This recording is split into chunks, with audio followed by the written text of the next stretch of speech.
They set his car on fire thinking he was a threat, but he was actually the sheriff. You ever have one of those days where you're just tired of being in charge? That was Sheriff Malcolm Raines on a humid Thursday in July. He left his badge on the dresser, swapped his uniform for an old t-shirt, jeans, and scuffed work boots, and climbed into his dusty 2010 Dodge Charger. The car was loud, grumbling with every turn of the ignition, but it was his. He'd kept it since his first year on the force. That day, it felt right to drive something that didn't scream authority. His destination? His late mother's old place in Bastrop, Louisiana. A neglected single-story house on a patch of land that time had mostly forgotten. The paint had peeled, the yard was more weeds than grass, and the chain-link fence leaned like it'd given up. But for Malcolm, it was home. Or at least it had been. He hadn't been back in over a year, not since the funeral, so he pulled up, cut the engine, and stepped out into the muggy heat with a toolbox in one hand and a cooler in the other. Just a man doing yard work, clearing brush, replacing rotted boards, maybe fixing the busted porch light his mom used to complain about.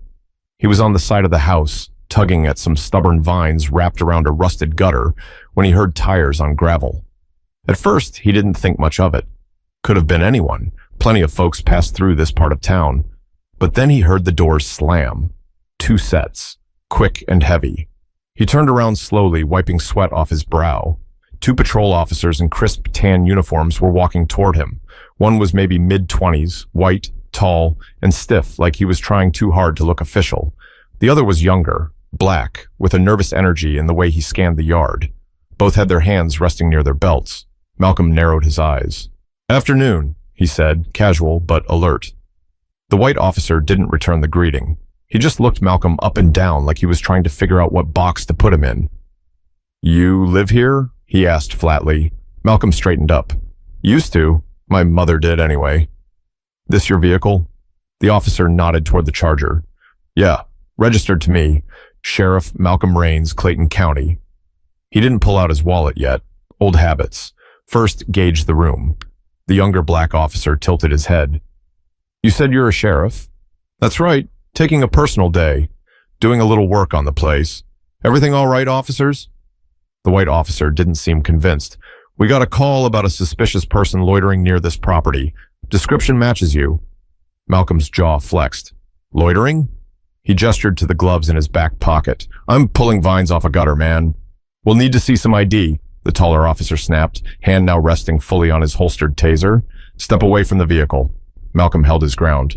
"I can get my wallet. It's in the front seat. Keys are in my pocket." "Not asking again," the officer said, stepping forward. That's when Malcolm knew. This wasn't about a call. It wasn't about the house. These two were green. Too much adrenaline, not enough judgment. And worst of all, they didn't recognize the very man who taught the legal code in the academy 3 counties over. He raised both hands slightly, trying to keep things calm. "I'm not trying to be difficult, but you're making a mistake." The younger officer shifted uncomfortably. "Maybe we should just let him get his ID." "No," the other cut in. "We don't know what's in that car." Malcolm's voice dropped. "What's in that car is my badge, my driver's license, and a sandwich I packed this morning. You want it? I'll open it slow." But it didn't matter, because from that moment on, the conversation stopped being about facts and became a power play. But these officers didn't realize that the man they were pressing wasn't just another face in an old neighborhood. He was their superior in everything but name. Just 2 blocks away, inside a pale green duplex with a sagging porch and wind chimes clinking lazily in the heat, Glenna Burke was watching from behind her floral curtains. She was the one who made the call. Glenna was 63, a retired clerk who spent most of her days watching cable news and looking through her front window. Her neighborhood had changed over the years, and not in ways she liked to talk about out loud, but she felt them. She saw a man she didn't recognize pulling up in an old car, wearing work clothes, walking around the side of a house she thought was abandoned. That was all it took. "I don't want to be a bother," she told dispatch, "but there's a man creeping around the vacant Raines property. Could be breaking in or something. You know how things are these days?" It wasn't malicious, at least not intentionally, but it was careless. And in that moment, it set everything in motion. Back on the property, Malcolm stood under the heat of the sun and the weight of suspicion. The 2 officers, Officer Kendricks and Officer Blake, weren't budging. Kendricks, the white officer, circled the car, inspecting it like it had something to prove. Blake stayed closer to Malcolm, shifting between compliance and hesitation, like he wasn't sure whose side to take. Malcolm sighed. Listen, Kendricks, is it? Kendricks didn't look up. You heard my partner. Step away from the vehicle. I'm telling you one last time, Malcolm said, now with just a touch of grit in his voice. I'm not reaching into anything without you watching every move I make. I've been in law enforcement for over 30 years. I know how this goes. I'm not trying to get jumped because somebody got nervous. Officer Blake stepped in, trying to mediate. If you are who you say you are, we'll get this cleared up fast. Malcolm raised an eyebrow. You think I'd be lying about being a sheriff? In broad daylight? On my own mother's lawn? Blake looked away, suddenly unsure. I mean, you gotta admit, it does look suspicious. Malcolm laughed dryly, without humor. You know what's suspicious? 2 officers pulling up on an empty house without asking real questions and assuming the worst. That's suspicious. But Kendricks wasn't listening. He was walking back, now talking into his radio. Malcolm caught a few words. Requesting K9 unit, possible stolen vehicle, subject not complying. Not complying? Malcolm repeated sharply. I've done nothing but talk. I'm standing here with my hands out like I'm posing for a brochure on how not to get shot. Kendricks raised his voice. Stay calm, sir. I am calm. You're the one escalating. Then Kendricks muttered something that made Malcolm's stomach twist. I smell gasoline. Malcolm frowned. That's probably from the rusted shed. There's old tools, maybe some open containers from years ago, but nobody poured anything recently. Kendricks ignored him. Could be a trap car. Could be booby-trapped. Booby-trapped? Malcolm repeated, stunned. Are you serious? Kendricks turned back to his radio. Might be dealing with something bigger. Let's play it safe. Play it safe. That's when Malcolm knew they weren't backing down. Not because of danger, because of pride. Because they'd made up their minds, and now they needed something, anything, to justify their paranoia. Blake looked unsure, sweat glistening on his forehead. Malcolm stepped slightly closer. You don't smell gas. You smell fear. You called this in. Now you don't know how to walk it back, but you're going too far. Blake looked at Kendricks. Maybe we should just run the plates, see who the car belongs to. But Kendricks wasn't hearing any of it. He was on a mission now. But Malcolm knew this wasn't about checking IDs anymore. This was heading towards something reckless, something you couldn't undo once it was done. 10 minutes had passed, the kind that stretch and pull like hours when everything feels wrong. Malcolm stood still, watching the officers through a mix of disbelief and restraint. He'd trained rookies like these. He'd coached them through traffic stops, domestic calls, and more tense situations than he could count. But these 2 weren't listening. Not to logic, not to reason, and definitely not to him. Officer Kendricks was pacing now, barking updates into his radio like he was coordinating a hostage negotiation. Subject is non-compliant. Possible accelerant detected, requesting additional backup. Malcolm couldn't believe it. Non-compliant? You've got to be kidding me. I've said 5 times who I am. All you had to do was run the tags or check my ID. Blake was still shifting between the 2, looking more and more like a man who didn't sign up for what was happening. He rubbed the back of his neck, eyes darting toward the dusty Charger. Maybe we should let him show ID. Just keep him in sight. But Kendricks was too far gone. He had the energy of someone trying to win a scene, not de-escalate it. If it's a trap, we can't risk letting him near that car. Malcolm shook his head, slowly and with weight. This isn't about safety. This is about saving face. Kendricks snapped. Step away from the car, now. I'm not near the car, Malcolm said, arms out slightly, palms visible. I haven't moved in 10 minutes. You're acting defensive, Kendricks barked. No, Malcolm replied calmly. I'm acting like a man who's been black and in law enforcement long enough to know how fast this can go sideways. That line hit Blake like a slap. He looked down, lips pressed tight, saying nothing, but Kendricks just doubled down. He turned toward Blake. I think he poured gas. Could be trying to light the car. Saw something shiny in his hand earlier. You saw my wrench, Malcolm said flatly. It was a wrench. I was working on the porch before you got here. Blake rubbed his forehead. Can we just call in the plate? But Kendricks was moving again, this time toward the patrol vehicle, popping the trunk. He came back with a red plastic gas canister. Malcolm's voice dropped to a harsh whisper. "What are you doing?" "Playing it safe," Kendricks replied. He uncapped the canister and splashed the liquid across the hood of Malcolm's Charger. Blake jumped back. "Whoa, what the hell are you doing?" Kendricks didn't answer. Malcolm couldn't believe what he was seeing. "You just poured fuel on my car. What kind of safety protocol is that?" Kendricks's hands were shaking slightly now, his eyes darting between Malcolm and the vehicle. "If it's wired, we need to neutralize it before backup arrives." Blake stepped forward, grabbing Kendricks's arm. "You can't just—" "Let go," Kendricks snapped, pulling free. "We neutralize the threat." Blake stared at him. "You don't know what you're doing." "You think I'm wrong?" Kendricks barked. "Then take command. File the report. Explain why you let a suspect near a potential bomb." Blake hesitated, and that's all Kendricks needed. He struck a flare, the kind used for roadside warnings, and tossed it toward the front of the car. It hit the hood with a hiss, then flames. Malcolm flinched. He didn't move toward it. He didn't scream. He didn't lunge. He just stood there, arms out, face burning from something hotter than the fire. Rage, disbelief, years of service, and this. The fire spread quickly. The old rubber tires, the cracked leather seats, even the papers on the passenger side, all gone in seconds. Inside the glove compartment was a folder of his mother's will, a worn photo of her from 1963, and the last birthday card she ever wrote him. All of it burned. Blake turned away. "Oh my God." Kendricks stood stiffly, chest puffed, acting like he'd done something heroic.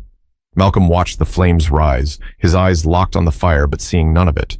Just static, just noise, just heat and heartbreak. Nobody said a word for a full minute.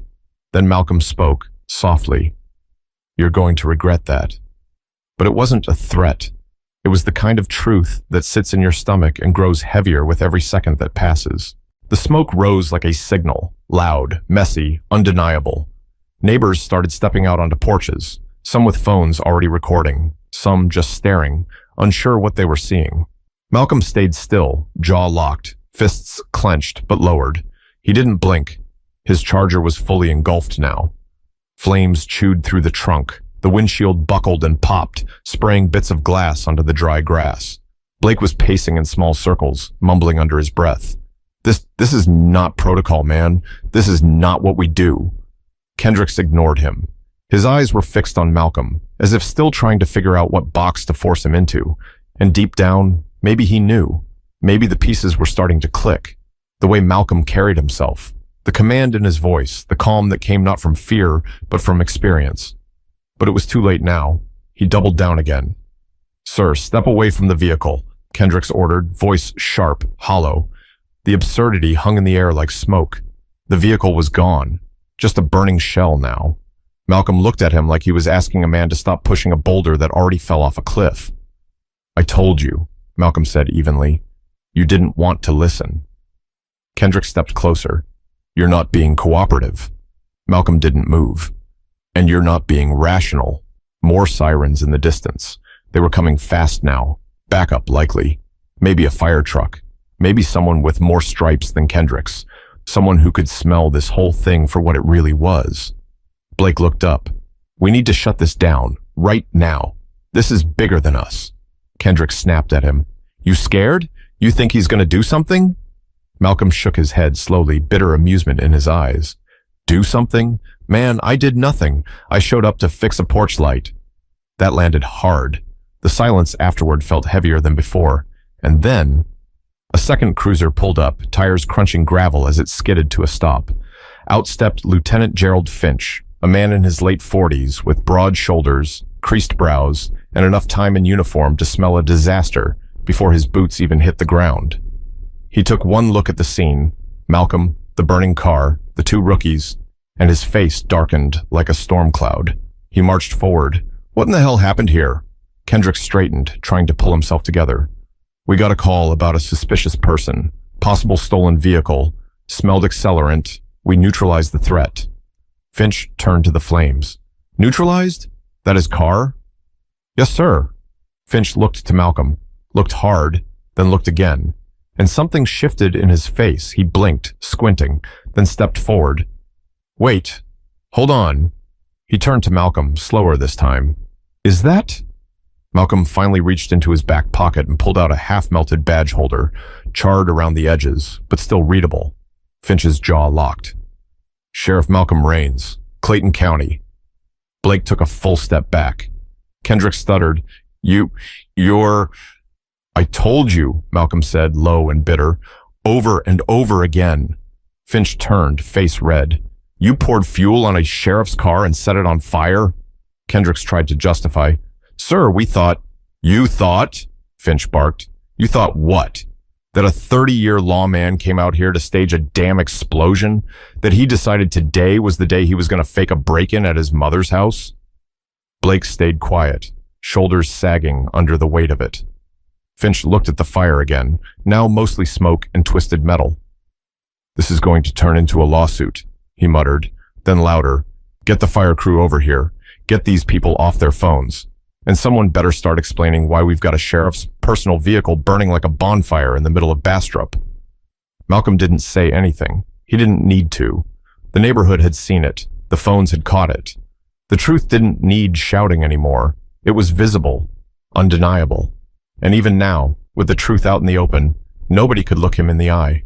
But Malcolm wasn't finished watching, because he knew the fire might be out soon, but the real damage hadn't even started yet. The fire department arrived minutes later, sirens howling through the neighborhood like a warning that came too late. Thick, gray smoke coiled above the street, blocking the sun. The car hissed as water hit what was left of the engine. The foam spread across the pavement, carrying bits of ash and charred metal down the slight slope of the driveway. The Dodge was done, beyond repair, beyond recognition. Malcolm stood there with his arms crossed, jaw tight, lips pressed into a hard, bitter line. Lieutenant Finch had moved off to the side, radio pressed to his ear, speaking low and fast into dispatch. Damage control mode, trying to get ahead of what was already spiraling. Blake sat on the curb, elbows on his knees, head down. His rookie uniform, once crisp, was soaked in sweat and embarrassment. He hadn't moved much since the badge came out. He looked like someone who'd just learned the cost of being quiet at the wrong time. But Kendricks? He still wasn't getting it. He kept pacing, trying to explain it all to anyone who would listen. Finch, fire crew, even himself. I followed protocol. We had a report. Suspicious activity. It looked like he was trying to gain entry. I smelled something. I acted to eliminate a potential hazard. That's not misconduct. That's precaution. Finch turned and barked. You poured gas on a man's car. Kendricks shot back. I used our gas canister. Finch's face twisted. That doesn't make it legal. Malcolm spoke up, voice calm, but every word sharp. You were scared of being wrong, so you created a scene to make it feel right. That silenced everyone around them. Even the fire crew stopped moving for a second. Kendricks pointed. You weren't wearing a badge. You weren't in uniform. You didn't identify yourself properly. I said my name. I told you my title. You had every chance to verify it, but you didn't want to check. You wanted control. Blake looked up at that. Malcolm's voice didn't rise, but the weight behind it grew with every word. You know what the real threat was? Not my car, not me. It was the idea that maybe you were wrong, and that scared you more than anything else. Finch stepped between them. That's enough. Malcolm didn't move. No, it isn't. He turned toward Kendricks, then pointed to the pile of melted black and twisted steel. That car had things in it you'll never understand. My mother's last birthday card to me was in the glove box, a family photo from 1963. My notes from my first day at the academy, gone. You didn't just destroy a vehicle, you erased history. Kendricks's posture changed. Just slightly. Not guilt, but something close to doubt. Like, maybe he was starting to see the edges of the mess he'd made. Finch looked to Malcolm, lowering his voice. I'll write this up. You'll have everything you need. Video, audio, body cams. You file whatever complaint you want. And you should. Malcolm nodded once. No thank you. No eye contact. Just a quiet agreement. Blake stood up finally, still pale. I should have said something sooner, he said. You should have, Malcolm replied, but you didn't. Now live with that. Blake didn't defend himself. He just nodded, and that silence hit deeper than any argument ever could. Then, from across the street, Glenna Burke stepped out from her porch. She looked around nervously before crossing the street. She approached slowly, hands clasped together in front of her. I called it in, she said, her voice shaking. I saw someone, and I didn't know. Malcolm looked at her, not angry, just tired. I lived here. That was my mama's house. You didn't ask questions.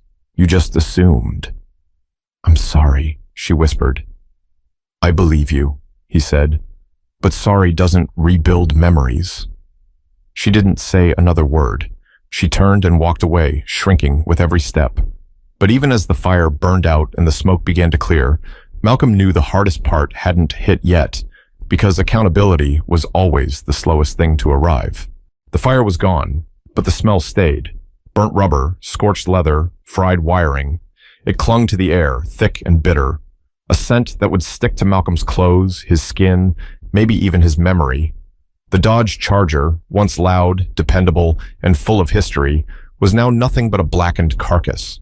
The wheels had melted into the gravel. The roof had caved. The badge that once sat on the passenger seat had been reduced to a scrap of metal, barely holding its shape.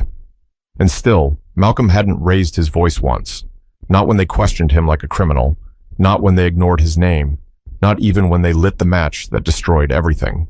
Lieutenant Finch stood beside him now, arms crossed. Neither man spoke for a while. Then Finch finally broke the silence. You want me to call someone? State office? Internal affairs? Malcolm didn't respond at first. He just stared at what was left of his car, jaw clenched. Then quietly, no. Finch looked surprised.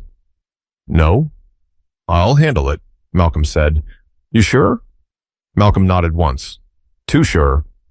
Finch took a deep breath and stepped back, giving the sheriff his space. Around them, the neighborhood had quieted. A few bystanders were still filming. A few just stared, trying to piece it together. Nobody was speaking loud anymore. The story had already begun writing itself on Facebook feeds and group chats across Bastrop. A sheriff, a fire, 2 rookies, a mistake that couldn't be unburned. Blake approached again, slowly this time. He looked different now, smaller somehow. Not in height, but in presence. I should have trusted what I felt earlier, he said. It didn't feel right, but I followed his lead.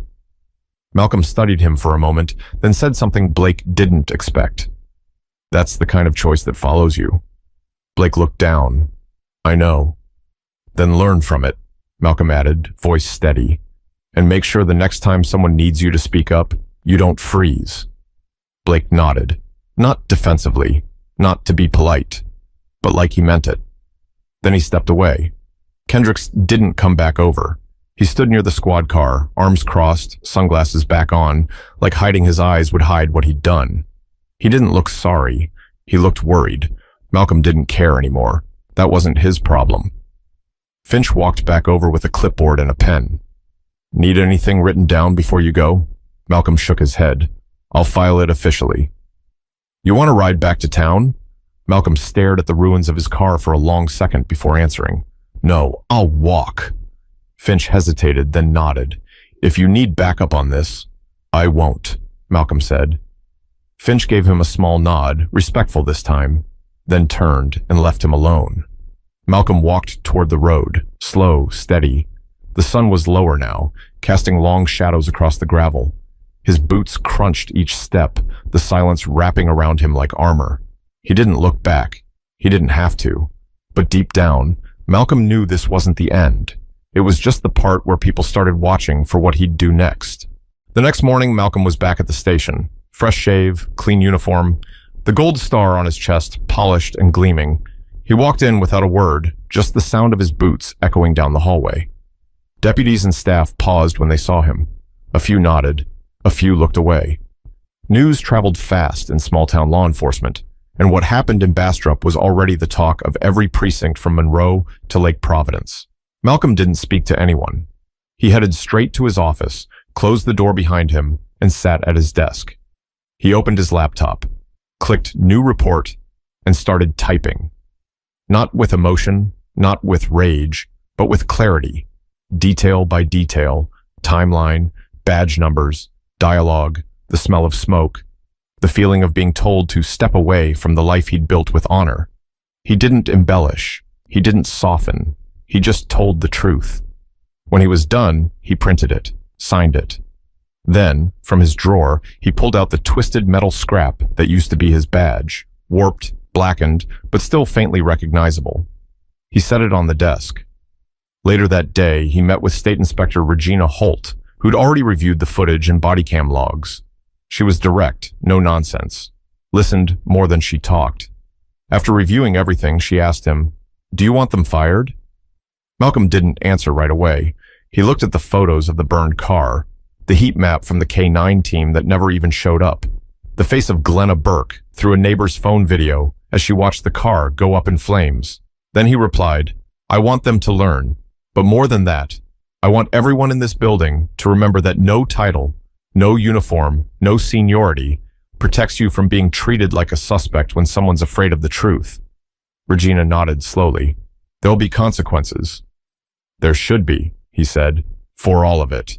A week later, Officer Kendricks was placed on administrative leave pending a full investigation. Blake stayed on, under review, with mandatory retraining. Glenna Burke sent a handwritten apology and a check, small but sincere. And Malcolm? He kept working. But something had changed. He drove a county-issued vehicle now, sleek, quiet, but it didn't feel the same.